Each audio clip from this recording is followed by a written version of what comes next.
I'm delighted to have a great friend and supporter and a great leader, um, especially for a trusted cyberspace, future in cyberspace.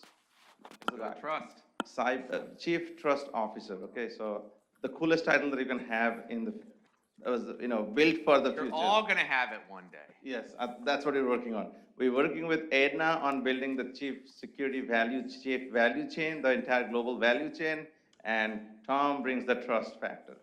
So, all right, in the interest of time, I want all of you to get out of here by 5:30. No means, no offense, I really wanted to go back and enjoy the Friday evening. So what we'll do is we'll tag team a little bit, we'll talk about the Moonshot program. Then we will invite our friends in for a bigger discussion about how can we actually do it, right? All right. Good. So, what is Moonshot program and how did you come about it, Tom? Explain. So the National Cyber Moonshot, or nationalcybermoonshot.org, was conceived from a single question posed by the White House to an advisory board that the president has called NSTAC.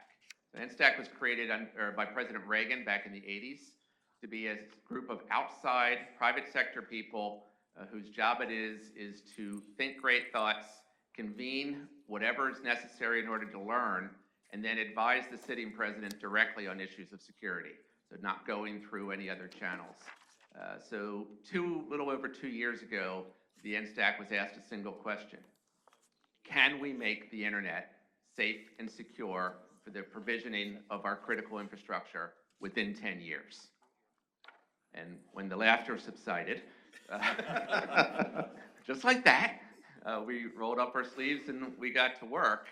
And we spent over a year interviewing some of you and many of your colleagues that you've heard of, and a lot of people that we dug up that are just absolute national treasures in terms of what they know and the history that they bring and the science that they bring.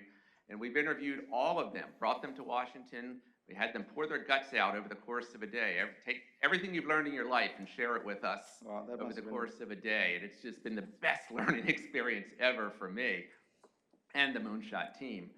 But we did learn a lot. And at the end of that year, we came up with two conclusions. One, it would be really hard to do this.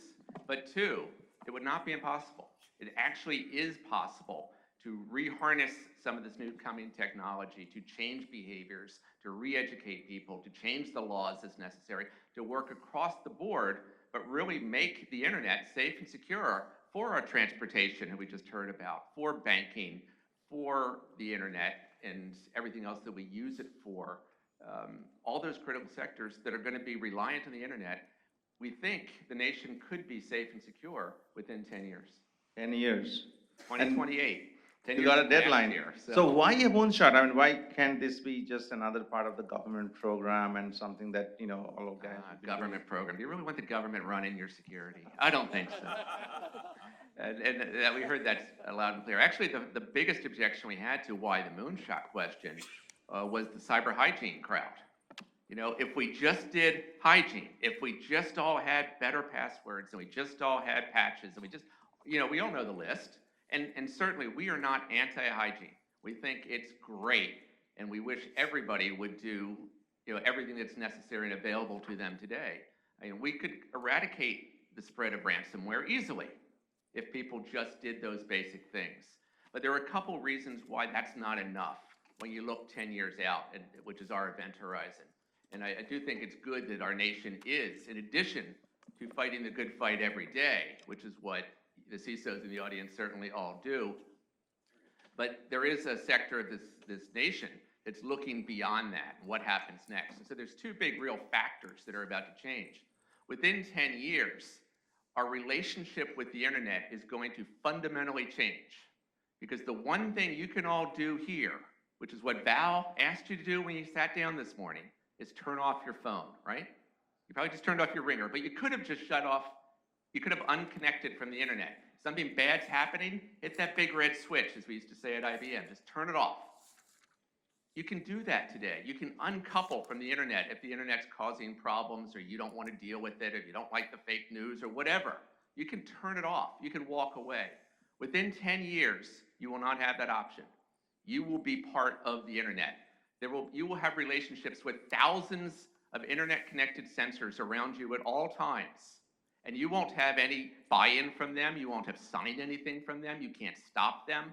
But they will not only be looking at you and reporting back, but they will be adjusting your reality. They'll be kinetically changing your life. They'll be steering your cars. They'll be showing you what you see. They'll be telling you who's around you. You won't be able to opt out. So we better darn get this security thing right before that time, before we can't just, as if worst case, flip it off. The second really big change, and the reason we want to do the moonshot now as opposed to too late from now, is there's a lot of this new technology that's coming. Whether we do a moonshot or not, it's coming. Our privacy will be eroded to zero, or negative if that's even possible. And if you think your privacy problems are bad now, when you can turn it off or choose not to be on Facebook, you're going to be real sad if we don't fix privacy for the future when you can't opt out of these things. 5G is coming. It's not just faster. It's not 4G plus 1, but 5G is actually changing the way things connect. So all these devices that are currently IoT devices and this or that, they're all going to be not only talking to a cloud, they'll be talking to each other, and you and me and you.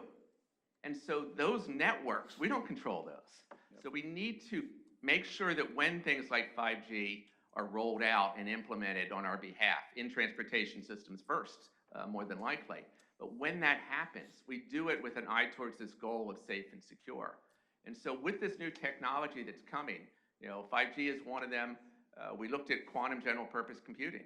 We're absolutely convinced that within this event horizon of 10 years, adversaries will have quantum general purpose computers that can break our existing current and deployed encryption.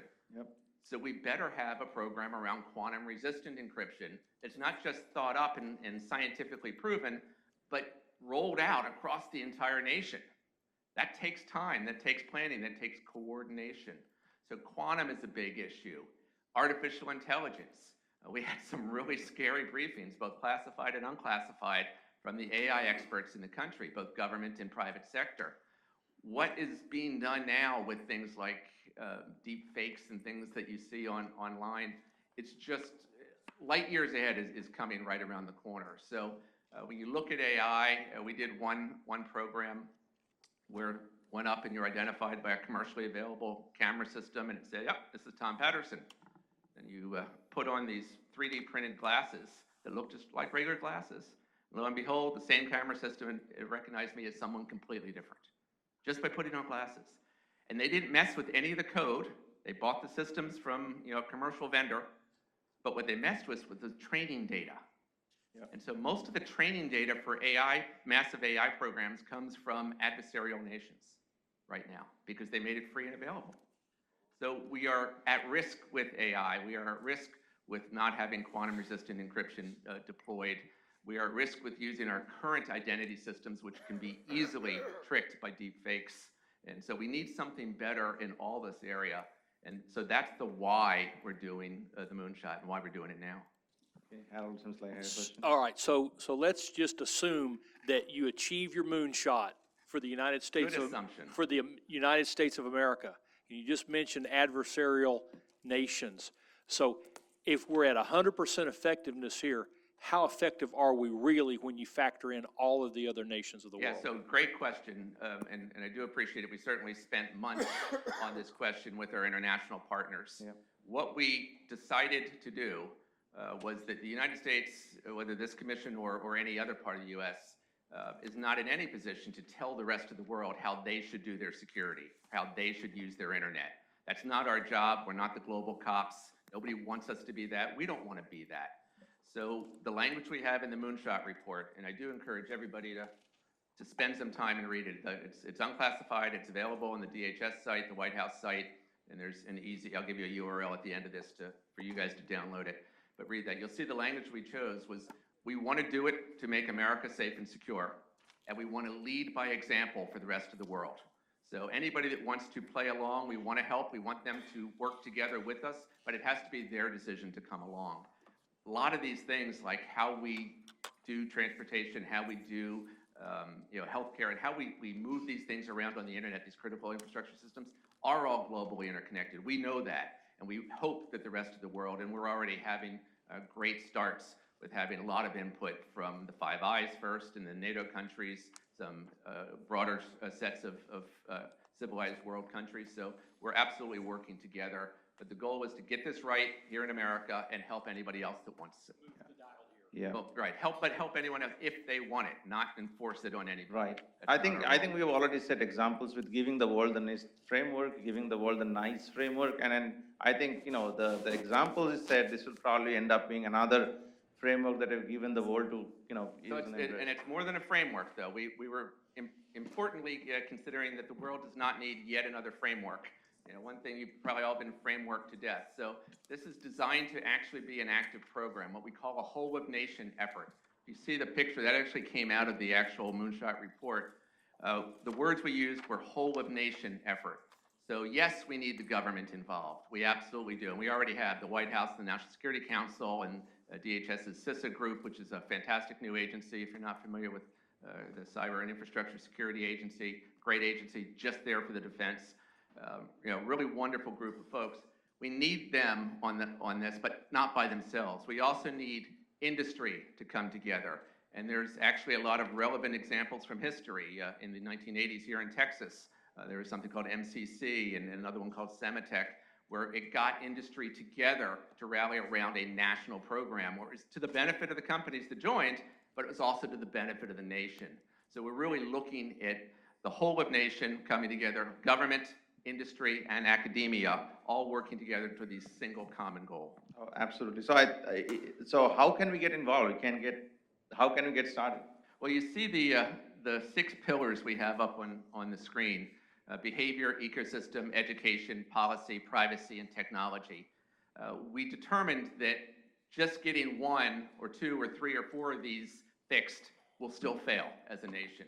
We need all 6 of these areas to be revamped, revised, improved, and then coordinated towards this goal of a safe and secure internet collectively.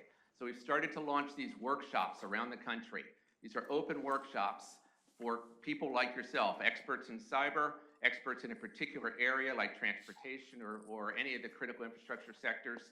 The next one of these workshops, we've had 2 so far, which have been fantastic successes. One at the Naval Academy in Annapolis, Maryland.